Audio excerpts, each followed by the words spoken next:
bien? Sí.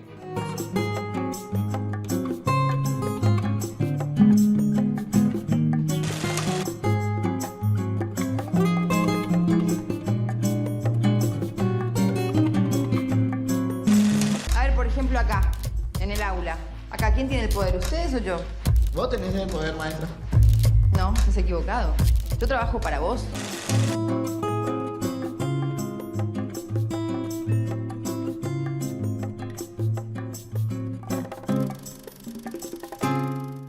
Tengo ganas de estar ahí con ustedes más cerca, pero me voy a quedar acá tranquila. ¿Cómo andan? ¿Qué tal? Buenas noches. Bueno, vamos a empezar por el pasado, por donde empezó. Esta charla yo le puse un nombre en principio que después fue polémico, que era saber estar en cámara. Después decidimos que fuese ser o estar en cámara y analizar cómo es ser y estar en cámara, o cómo yo puedo aportar a qué sería ese concepto. O sea, ¿de qué estamos hablando cuando hablamos de ser o estar en cámara? Cuando yo tenía, no vamos a empezar por el principio total porque fue hace mucho tiempo, vamos a empezar por los 19 míos. Yo empecé a actuar a los 17, empecé a tomar clases de teatro también a los 12, perdón, y después a los 16, 17 clases de teatro, y uno va adquiriendo teoría, técnica y demás. Pero después cuando se prende una cámara, cuando uno está frente a una cámara, que puede ser una cámara de televisión o de cine, que me pasó la primera vez 19, de cine y de tele a los 17, todo cambia. Mágicamente o desgraciadamente para algunos, de repente se prende la cámara y todo lo que uno viene adquiriendo y desarrollando se anula y empieza a suceder esta conciencia de estar en cámara, que es ese ser, ese ente, ese ojo que nos juzga, ve lo que nadie ve y no accedemos o sea, no llegamos nunca a ella, a la cámara. Cuando la cámara se convierte en ese fantasma y en ese poder que le damos nosotros, es muy difícil poder potenciar y bajar lo que uno viene preparando técnicamente o teóricamente con respecto a alguna escena, algún personaje o lo que sea. Uno puede venir preparando muchas cosas, pero cuando está en cámara y la cámara se prende, de repente hay algo que tiene que pasar. ¿Qué es eso que tiene que pasar? Es de lo que vamos a hablar hoy. Yo cuando tenía 19, ahora es una era distinta, es muy distinto porque claramente las redes sociales, el teléfono, el celular y todo está tan ahí, tan a la mano, el registro diario y cotidiano está muy banalizado porque claramente uno puede registrar cualquier cosa, ¿no? Lo que compra en el supermercado, lo que cena, o sea, y estamos en ese mundo. Yo cuando tenía 19 salió la Mini DV. Era una camarita chiquitita, divina, cuadradita, que abrías la pantalla y podías filmar, pero estabas grabando algo. Los celulares no tenían esa tecnología, ni tampoco uno tenía no se usaban. Y me compré una Mini DV, obviamente gracias a que trabajaba en televisión hace 2 años, y empezamos con un novio que tenía, que después se hizo director de cine, a grabar todo el tiempo. Pero no era como lo que soy el registro, sino más bien era como dejarme ser observada por una cámara que estaba en mi casa, pero que no era un reality, que yo no hacía nada gracioso para esa cámara o para los que lo vean, digamos, ¿no? Pues en principio espero no se vean nunca esos cassettes. Pero era se incorpora a mi vida una cámara, un ojo externo, un tercer ojo, porque mi novio y yo vivíamos juntos, y la cámara como alguien con quien me empiezo a amigar. Esa cámara en mi casa con Mini DV, material en vivo de todas las cosas y experiencias que vivíamos, pero sin hacer nada para la cámara, empezó a ser como una aliada.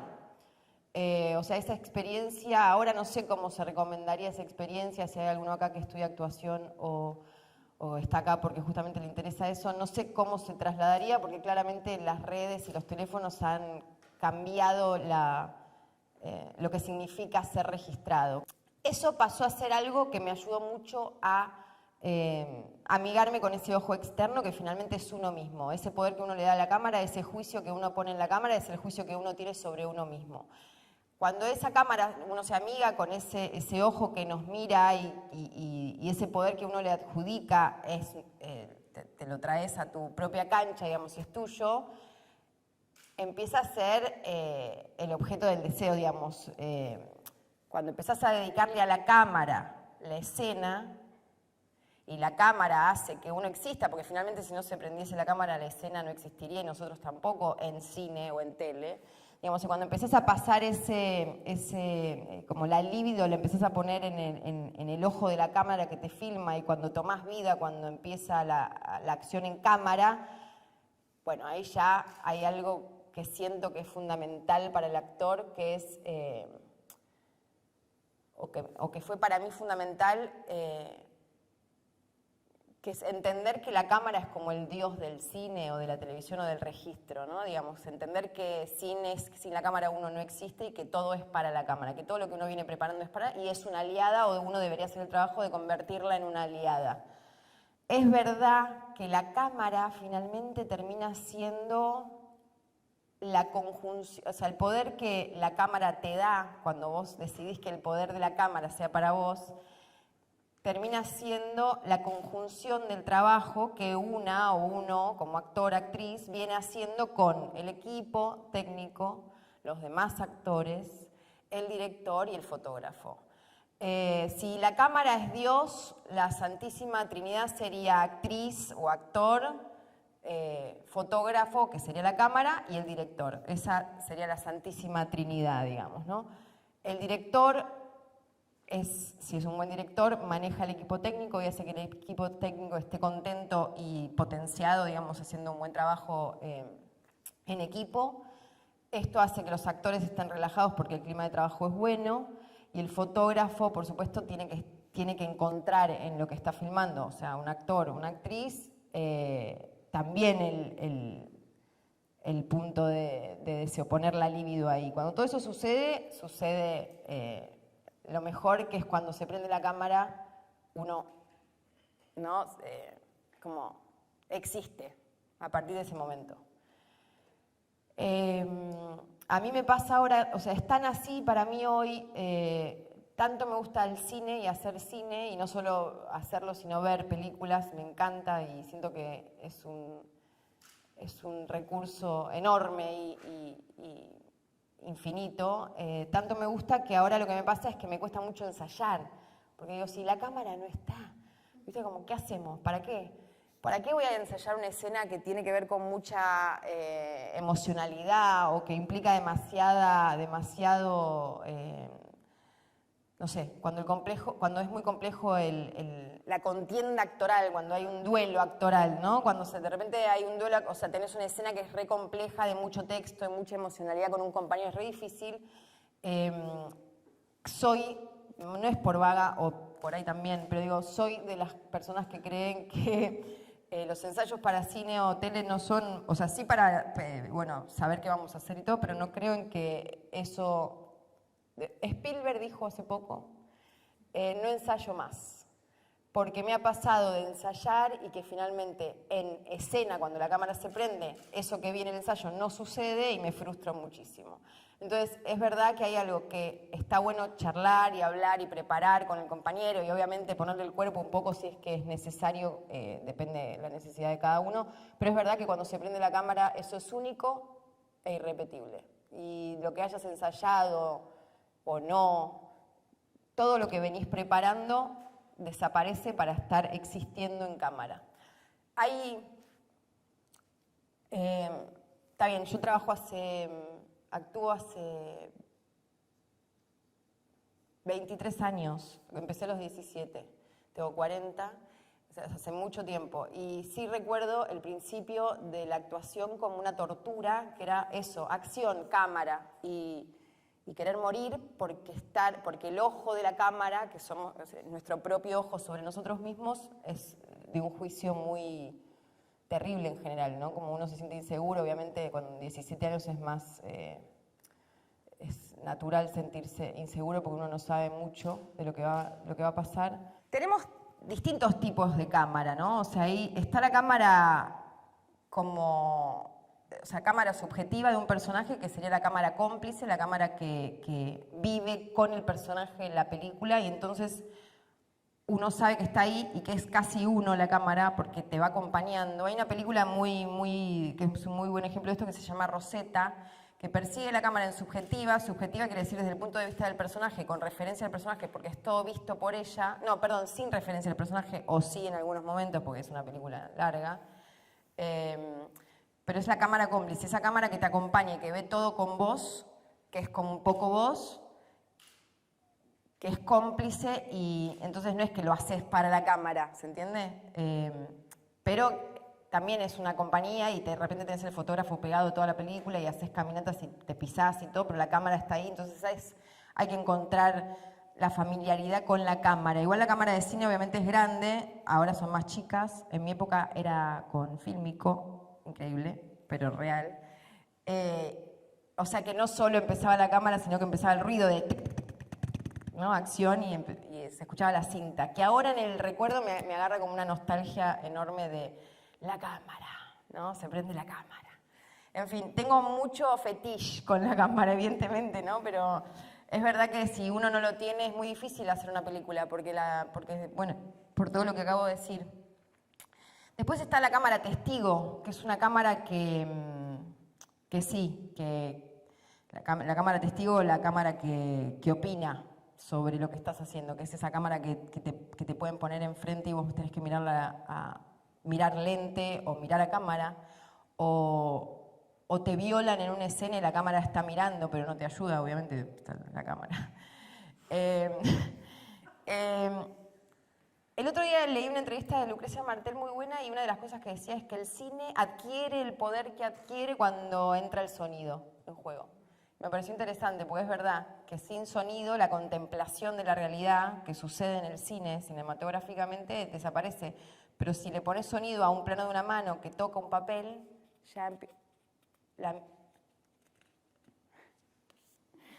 la mirada cinematográfica sobre las cosas, o cuando la realidad, ves una mano tocando un papel en cine y de repente esa mano es una mano y se amplifica ahí esa imagen. Eso es lo que nosotros como actores debemos tomar para nuestro propio beneficio, que es que cualquier cosa que hagan sobre nosotros nos amplía, nos multiplica, nos potencia.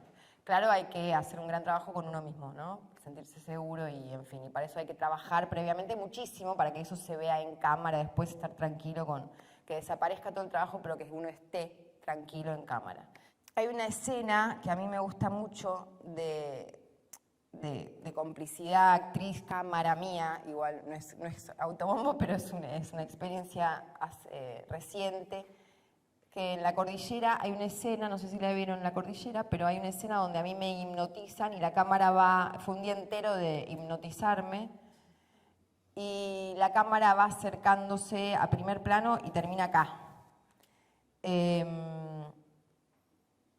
Fue lo mejor que me pasó en cine, como ir entrando en ese lente y perdiéndome en ese lente que se va acercando y que no le tengo miedo y que puedo como entregarme a esa mirada perdida en un ojo que es la cámara. Pero ¿cómo hacer para familiarizarse hoy con ese ojo externo, más allá de que finalmente todo, y parece New Age, pero finalmente todo es un trabajo interno, personal, de uno con el trabajo que uno hace, con las cosas que uno prepara y cómo se siente con uno mismo, para que la cámara no sea un enemigo, sino un amigo, un aliado, una amiga, un amigue. La cámara que es la más difícil, creo que es como la cámara invisible. Esa, ¿no? La cámara invisible, que es como no le dedicas nada a la cámara, no estás mirando a cámara para la escena, pero está ahí, no sabes ni dónde casi, no la ves. Y entonces, claro, cuando no podés dedicarle algo, o sea, obviamente que todo esto, todo muy sutil, digamos, ¿no? O sea, sabiendo que está la cámara. Yo he visto actrices en televisión llorar del ojo donde estaba la cámara, lo vi. Una lágrima del ojo que estaba la cámara. Era muy chica, no lo podía creer, y dije, ¡ah! Y después en el tiempo, cuando empezás a entender que la relación está acá o acá, yo puedo hablar acá, pero sé que este plano...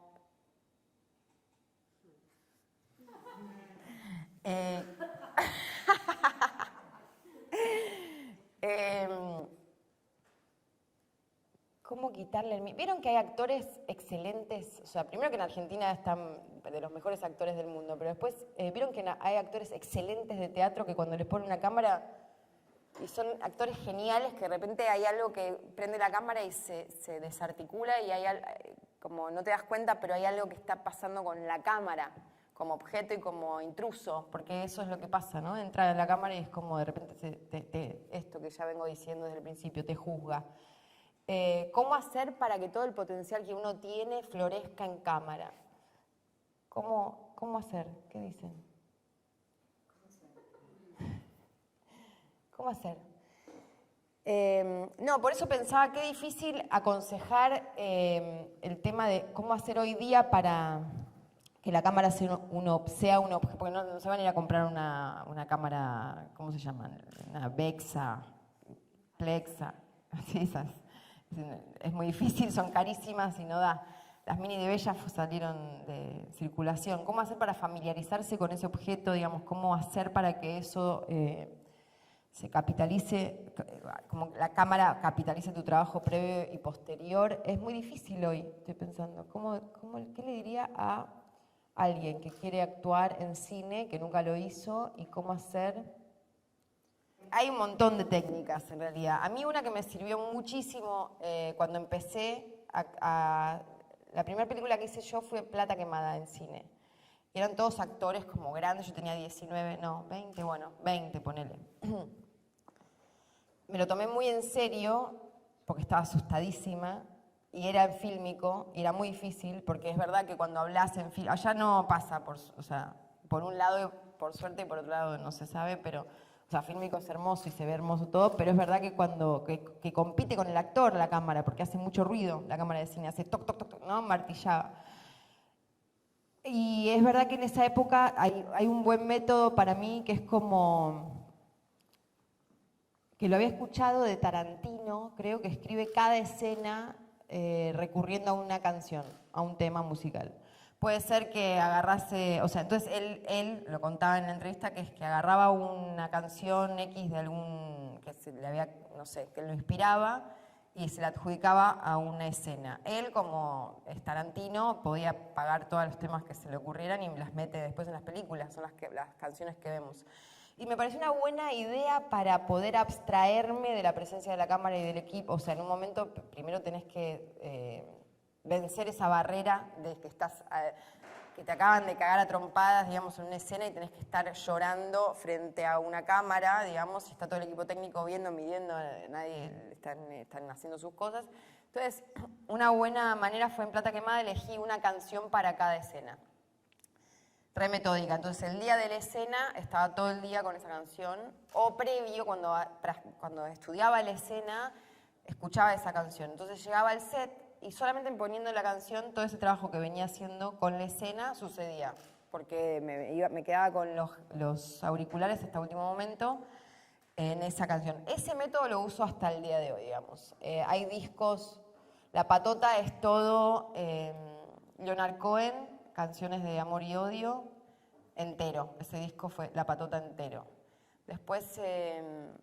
bueno, la Plata Quemada en esa era como Astor Gilberto, como música más de los 50, brasilera.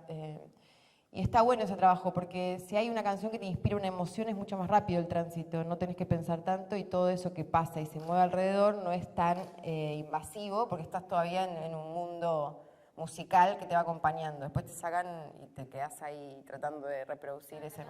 Por ejemplo, la primera escena de La Patota, yo tenía una escena de 9 páginas en plano secuencia. Es complejo, pero es plano secuencia. Entonces, si sale el plano secuencia, la haces, aunque la hicimos 14 veces, la escena duraba 9 minutos, bueno, 9 por 14, 2 horas, estábamos, ¿no? Obviamente que era una mini obra de teatro, entonces, bueno, sí ahí dependes de mucho del ensayo previo, tal. Pero es verdad que cuando la escena tiene 7 planos, que eso ya es gente con mucha plata. Pero cuando la escena tiene 4 planos y haces el general y después viene, bueno, el plano medio y el plano corto y tenés que estar dosificando esa emoción para aguantar, ¿no? Por supuesto que depende mucho del director, ¿no? Un director que te diga, en esta tranqui que no, o sea, estoy en un general, después eso igual lo vas entendiendo sola, pero cuando está, bueno. Pero es verdad que la música también te vuelve a ayudar ahí, porque esa cosa instantánea de una canción que te lleva a esa emoción, porque ya lo pensaste, porque ya te inspiró, es una buena técnica como para volver a entrar rápido en esa emoción que la escena demanda. Igual después es un trabajo terrible, eso es de mucho esfuerzo, ¿no? Mental. Y después ahí sí también hay depende mucho de qué técnica tenés. O sea, yo estudié con Gandolfo hacía ejercicios concretos para llegar a determinada emoción. Primero entender el texto, ¿no? Comprensión de texto, y con un director entendés más fácil porque te lo hace, te explica, te dice qué es lo que necesitas.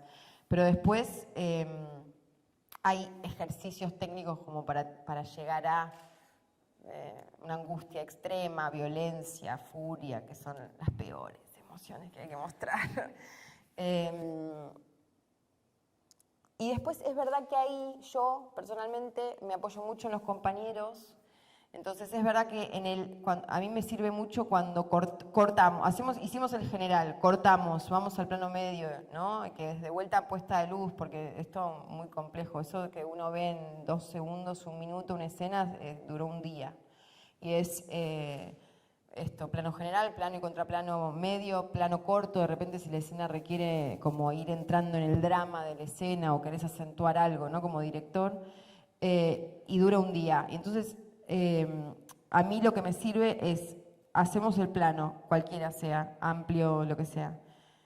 Cuando corta la cámara, corto y me pongo y abro o sea, hasta acá venía todo para la cámara y entre los compañeros, cuando cortamos entran todos, el equipo técnico, los amigos, ¿no? Como hacerse a mí, como tratar de que la energía cambie, porque si te quedas en esa... Hay actores que necesitan estar recontra concentrados todo el día en una silla pensando no sé qué, a mí eso me mata, yo entro y prefiero entrar y salir y hacer el trabajo de entrar que estar todo el día consumido en una...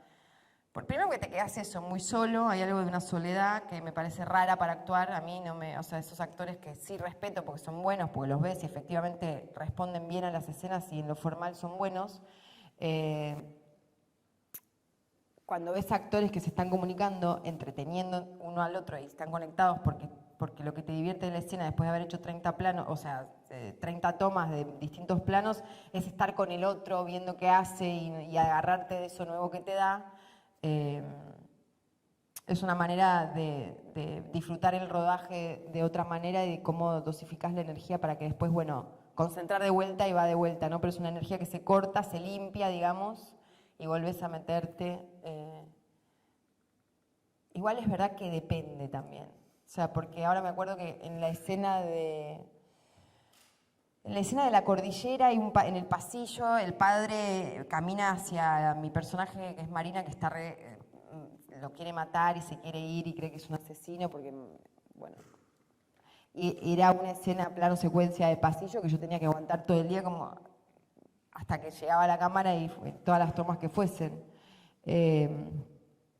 Y ahí sí, no te hablo, me quedo como contra una pared llorando sola con música, siempre con música. Es difícil. Y como decía Alterio, que hizo de mi padre en una película, Vidas Privadas, la ópera prima de Fito, decía, claro, es actuar, es saber esperar, y él estaba muerto en una escena y se quedó dormido. Lo amo. Y en un momento el muerto roncaba y ya no entendíamos nada. Yo tenía 22 años. Actuar es saber esperar, dijo. Y es verdad, o sea, hay que encontrar un mundo atractivo para el actor, o sea, te tiene que divertir ese tiempo muerto, tiene que ser ameno y la conjunción entre los actores, el equipo técnico, el director, el fotógrafo, algo de todos esos vínculos tiene que funcionar. Si son todos mejor, es una película donde todos la pasan bien, si son algunos bueno, Por supuesto que depende mucho del director y de los actores que comanden la película. Cuando actuamos, uno actúa, pero nunca suelta el control del todo. Uno actúa y se está viendo a sí mismo, ¿no? Y hay un juicio de lo que estás haciendo. Obviamente que hay veces que uno siente un montón en la escena y que después cuando la ves vas a ver el monitor y si saca la rompí no se ve nada porque está muy interno. O a veces al revés decís, uy, acá me quedé corta y al final estás tirando 1000 gestos, no se entiende demasiado. Hay una división, uno se fragmenta, uno da algo, pero a la vez hay un juicio sobre lo que estás haciendo, aunque esté de fondo, hay un control, el actor controla todo, vos estás ahí. No hay ningún actor, ni los más animales, bestias de la actuación sueltan del todo, porque serías como un no actor, no sé cómo explicar. O sea, los actores actuamos y después, y siempre que estás dando algo para acá, hay algo que conversa con uno mismo, ¿no? Ese ojo que es la cámara, finalmente, o sea, uno lo pone, esa fragmentación que uno hace sobre uno mismo en las escenas, cuando da algo, pero sabe que eso que está dando, cuando está jugando y viendo qué está pasando y que es imposible no hacerlo, porque sí, podés flotar y te mandás en una, pero también estás sabiendo que está bien lo que estás haciendo porque te sentís bien en un sentido y confías y crees que eso, entonces es verdad y la verdad, ¿no? Depende de qué manera de actuar te guste, pero la impresión que da estar siendo vista por la cámara, la impresión que te da eso, como dar algo, porque, o sea, como ese sinsentido que en un momento estás ahí y decís, bueno, me mando en esta y hay alguien que lo está registrando con un juicio, pero somos nosotros mismos. Es lo que hay que derribar, digamos. O sea, esa fragmentación es algo que va a pasar de cualquier manera. Hay que amigarse con eso. O sea, la voz que te hable cuando uno actúa, esa voz, que también es uno, debería ser aliada. Cuando esa voz es aliada, la cámara es aliada, digamos. Siento que es algo así. Porque finalmente ese ojo que nos mira y que registra todo lo que hacemos es uno mismo. Y ahí me creo... no, digamos, porque si uno dice la cámara es Dios, bueno, en realidad uno, y es medio budista esto que digo, pero finalmente Dios es uno, y entonces si está todo bien, no si está todo bien, pero si uno se entrega a eso, que es medio religioso, si querés, de la Santísima Trinidad, y si las conjunciones, si trabajás para que el equipo esté bien, para que los actores estén bien, y el director, y todo eso funciona porque vos estás conectado con lo que está pasando, la cámara sos vos, y entonces eso que se fragmenta y te ve es la cámara. O sea, lo pones en la cámara y ya como que hay algo que cierra de una manera más armoniosa, digamos. De ninguna manera yo puedo actuar si hay alguien que está mal. Es rarísimo. Según la gente de astrología, como la luna en Capricornio, que todos, bueno, en fin. No, pero como no puedo actuar si el director está maltratando a alguien, o si un actor está maltratando a alguien, o si alguien está en una situación como en desventaja de alguna manera, no puedo. Entonces es una cosa medio egoísta mía, digamos. Es porque me conviene y nos conviene a todos para que la película salga adelante de manera fluida, digamos. Hay directores, y conozco 1000 anécdotas de directores como genios, ¿no? O actores también. Genios que justifican, que agarrándonos de esa genialidad cualquiera le deja hacer como avanzar sobre el otro de la manera que quiera, o gritos en set, ¿no? Conozco varios casos. No solo de Argentina igual, y después son obras respetables que obviamente veo y me gustan y admiro, pero si la manera de tratar, si el clima de set, o sea, si sos un genio que maltratás al equipo pero no me di cuenta, no pasa nada, está todo bien. Pero si la manera de dirigir es a través del maltrato y de la hostilidad, salvo que la película tenga... No, o sea, igual de ninguna manera, me parece. No puedo. O sea, no. Por eso está bueno entender que la cámara, también más allá de que es uno, la cámara también es lo que uno haga con el otro. La cámara es eso que uno hace con el otro. Esa conexión para mí con el otro, con el actor, con quien te toque, con el director, con el fotógrafo, hace amena la relación con la cámara. Qué mundo extraño el cine, igual. Hoy empecé una película. Hoy empecé el rodaje de una película y, claro, y una de las frases que me decían era que los acompañe el cine. El cine. Pero es verdad, y en teatro también, como los espíritus del teatro, ¿no? Como hay algo ahí mágico. Y es verdad que, bueno, en el cine lo mágico es la cámara, volviendo al tema, ¿no? Como, lo distinto, digamos, de cómo hacer para discernir hoy día si sos actor entre una cámara, o sea, entre un registro de vos mismo y una cámara registrando algo cinematográficamente, es difícil, porque hoy le pones una cámara a un nene de 7 y ya sabe, ¿no?, cómo articular con ese otro, con ese ojo que mira, y es rarísimo.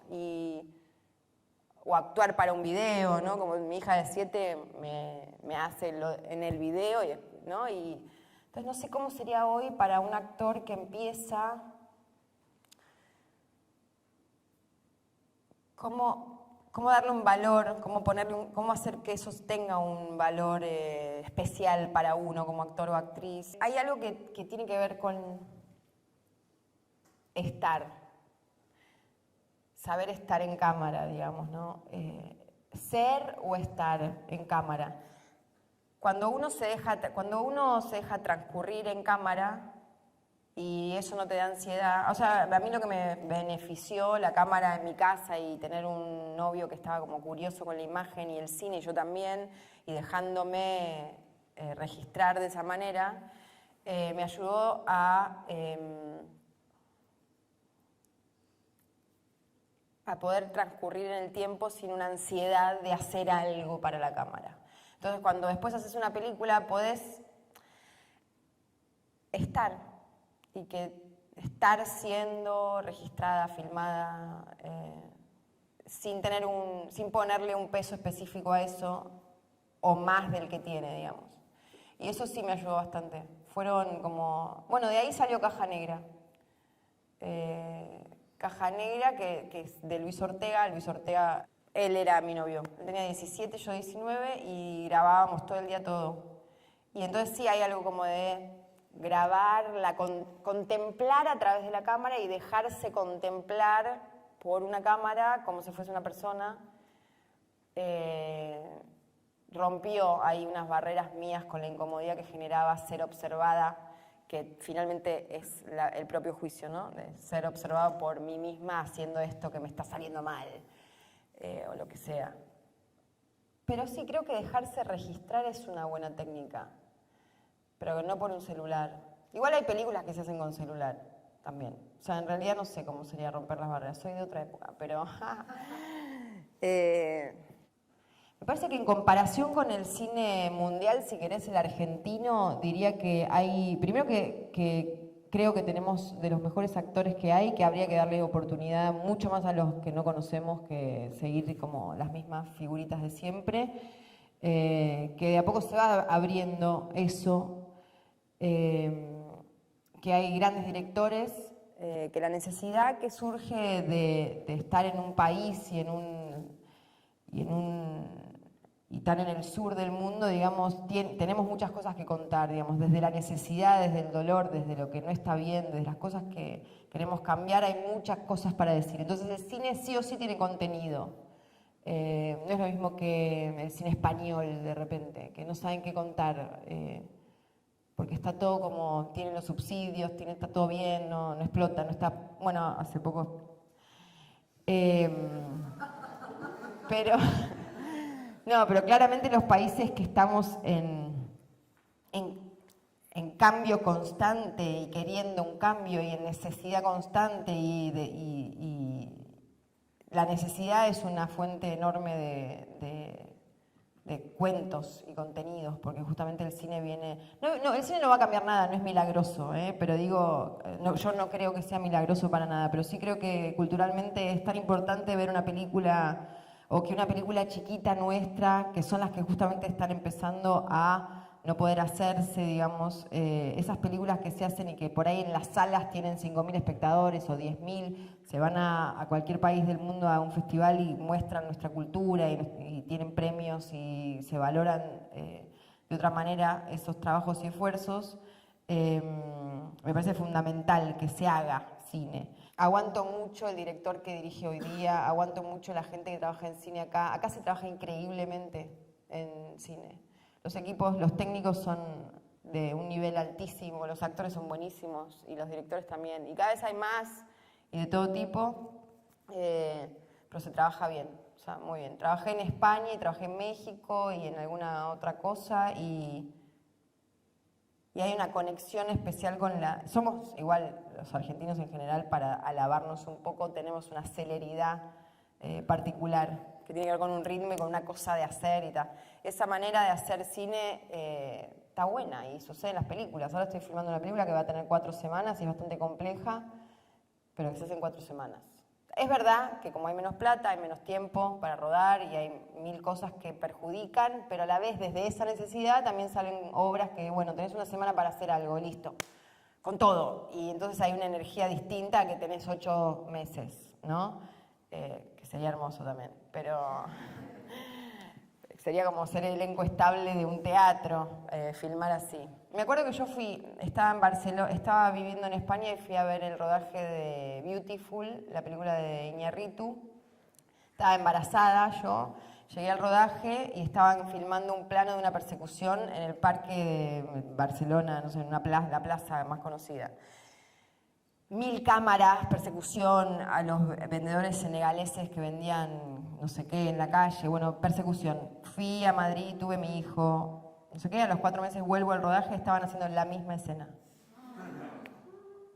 La misma escena, plano de persecución. Yo con mi hijo, después de haber ido con la panza, o sea, increíble, no lo podía creer.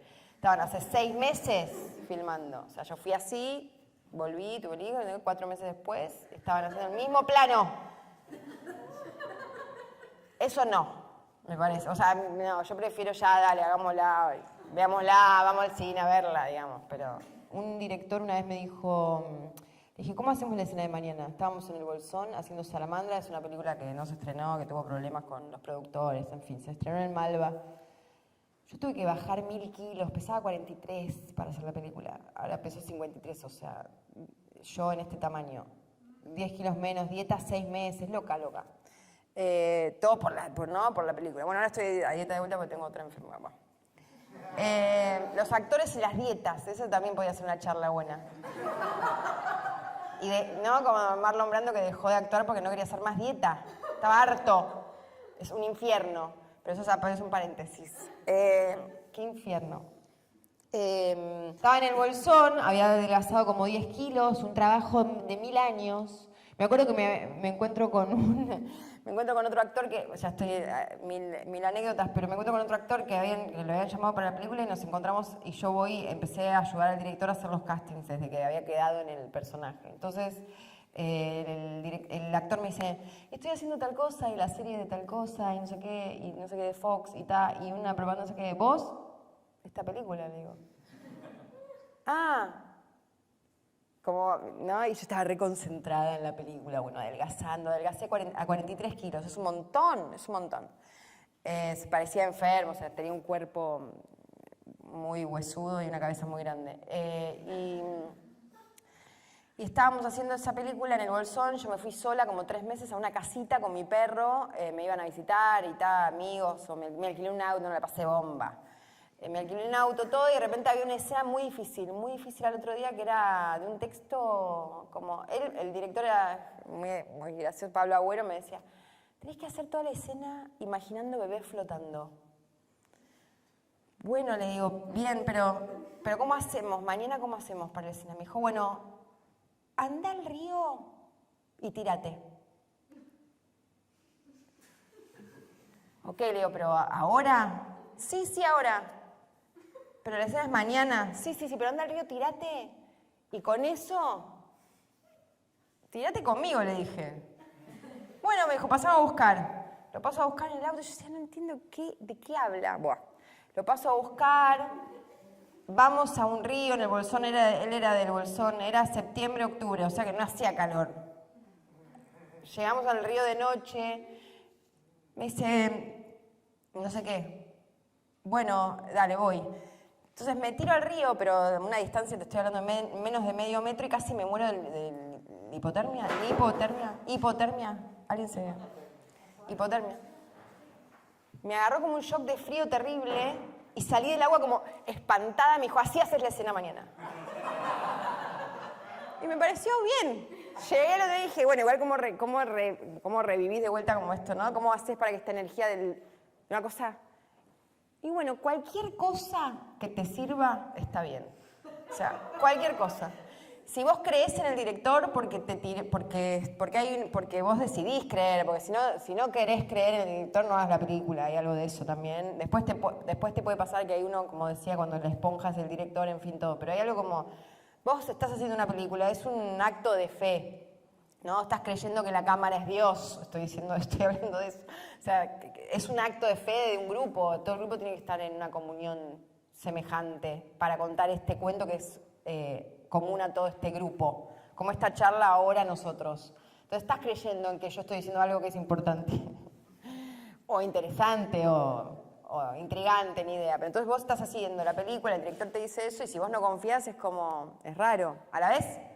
La actué pésimo en la escena. O sea, me tiró esta del río y después la ves la escena y es la peor de toda la película, para mí. O sea, que no es que te sirve, pero no importa, hay que creer en ese momento. Y a mí, debo decir que los directores que me proponen... El que tiene algo para decir, el que propone algo, el que se juega, que te hace jugar a algo, me parecen los más interesantes. Ese cierre de el ojo que nos mira somos nosotros mismos, eso me parece que está bueno que se lo acuerden. Somos nosotros mismos. Ese ojo que juzga, ese ojo que mira, ese ojo que registra, somos nosotros mismos. Que les vaya bien.